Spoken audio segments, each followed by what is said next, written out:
Hey guys, welcome back to Inspired Random. Believe it or not, I'm making this video for the third time.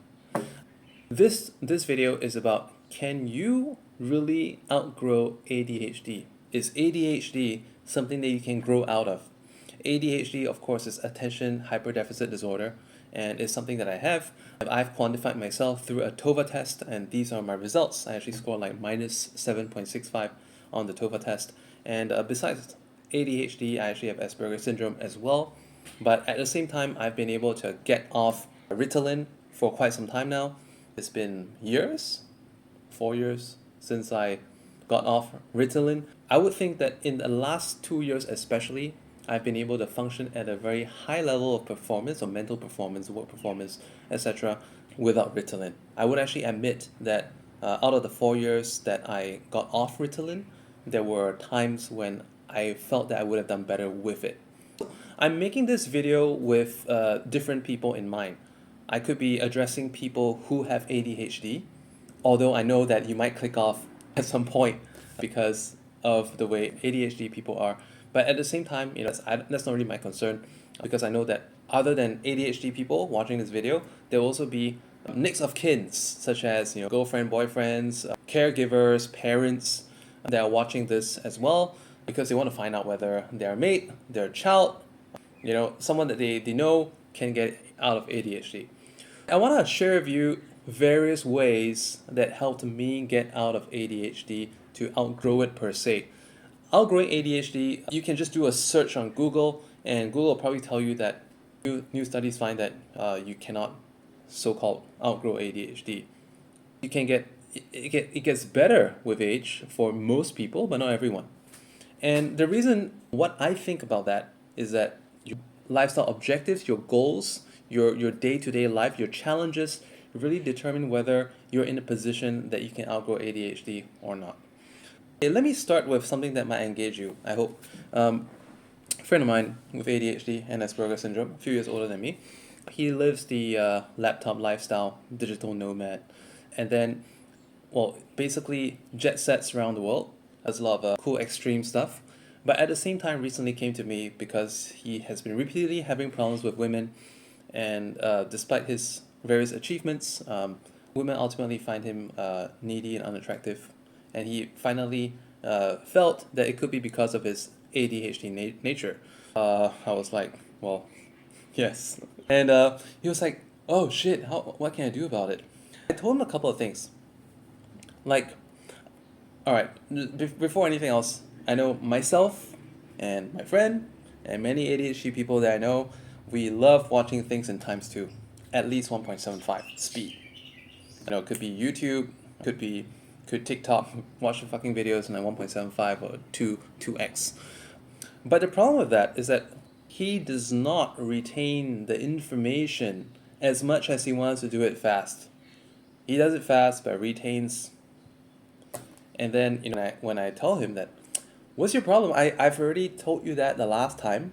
I've taken the trouble to explain it, and I also even referred you some videos on that thing. I guess I missed it. There's a thing about doing fast to engage the mind and to be fast and yet retain it. For me, I play things fast, WhatsApp messages, I play them at times too. But sometimes if it's really important, I actually play in 1.25 as well, so that I can retain and understand all the information that's required for that thing.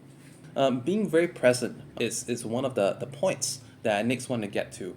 How did I get to be very present in my life? Well, I had some very hard challenges in business ever since COVID. COVID did a big wreck on my life, but at the same time, looking back, I don't regret it, because it gave me many new challenges which allowed me to grow myself and at the same time to outgrow ADHD, or at least to cope with it, right? There are many challenges. I actually did brokering of various kind of goods and commodities, and along the way, actually all this was part of a resolution in 2020. Jeez. Actually, for the last 3 years, my resolution has always been to close bigger and bigger business deals, like in the 6, 7, 8 digits. So I've done 6 and 7, yet to do 8, maybe soon this year, I reckon. But having done those kind of deals, with bigger deals come bigger problems, and when the problems come, you have to address it. And if something happens when much money is at stake, you goddamn have to put your focus right there, because that's where people expect you to put your focus there. Whether the people that you're speaking to on a conference or in a face-to-face meeting, you're expected to not zone out. And because sometimes, like I've also been, there was this one incident where police and authorities got involved as well. I had to be very, very present to take note of every single damn detail. And even if the speaker is speaking fast, even if the speaker is speaking slow, I had to retain basically all the information so that I would know how to defend my position, and that nothing can be twisted or used against me. By necessity, I learned to be very present. Now, coming into also meditation, did I mention that earlier? I'm not sure, but my earlier versions of this video, meditation. Meditation is very, very important and instrumental, because like I said, when I got into these big problems, I had so much stress to deal with. But outside of the stress I had to deal with, I also had to deal with, my narcissistic spouse and her narcissistic abuse. Obviously, because income went unstable for a period of time during transition, and it was like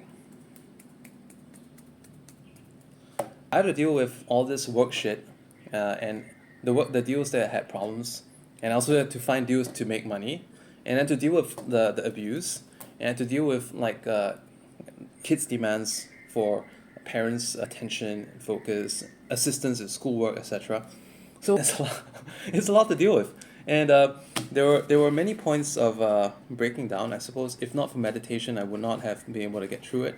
But I'm very thankful for meditation, because in the meditations that I gone through, I did guided meditations. I used the ones on Mindvalley. The ones that helped me the most was Jeffrey Allen's Duality program. All right, don't be a cheapskate. Buy the Mindvalley membership. Get these ones. Don't be like my friend who is rich but still does not spend a few dollars for his development. Yeah, so don't be that guy. All right, so just do it. Almost every meditation out there, guided meditation, comes with a starting introduction where they would say, take a few deep breaths and recall your energy from all other places to be in the here and now. This is very, very important. Think about that again, all right? Calling all your energies back from all other places and being in the here and now. Basically, you then have to focus on your breathing. You notice how your diaphragm and your rib cage expands, and then has some resistance at the end of it and comes back down again. So like all these things had a huge part in helping me to focus, because ADHD essentially is the lack of focus. So then I learned how to focus. That's a huge part. I also want to talk about multitasking for a bit. There's no such thing as multitasking. You only switch your attention from one place to another place in a very short period of time, and to another place and to another place in a short period of time. So it's like basically 5 activities. That's your so-called multitasking. It's an illusion that you're doing multiple things at the same time, but not actually. And what I learned from my experiences and the things that I do, basically, it's better, and in many cases, it's better to do one thing at one time, and to be fully present, to get it done properly, than to have your attention split into other places, and at other times, maybe in the past, in the future, and whatnot, because you're not getting stuff done. Eventually, the lack of presence is going to affect you. So you have to first know and understand this point to be able to fix this aspect of ADHD where we're just like so all over the place. All right, no. Here. All right. Just to recap what we've discussed so far, like stimulus. We are very high stimulus. I made up for high stimulus with high challenge. All right. And then from the high challenge, high responsibility to deal with stuff. All right. To be worthy of the high reward from all these high challenges. Eventually, I mean, that's how I did it. I can't say a best way or anything, but I can only tell you what worked for me. You really want to be very clear about what you want to achieve. Don't simply be floating along in life. The people have no goals, no ambitions.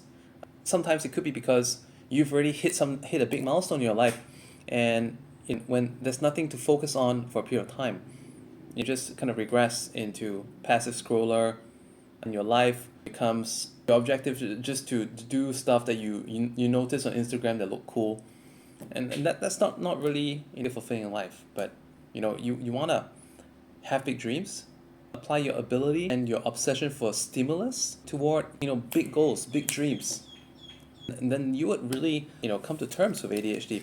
And at the same time, a lot of you who have ADHD wish I was speaking like faster.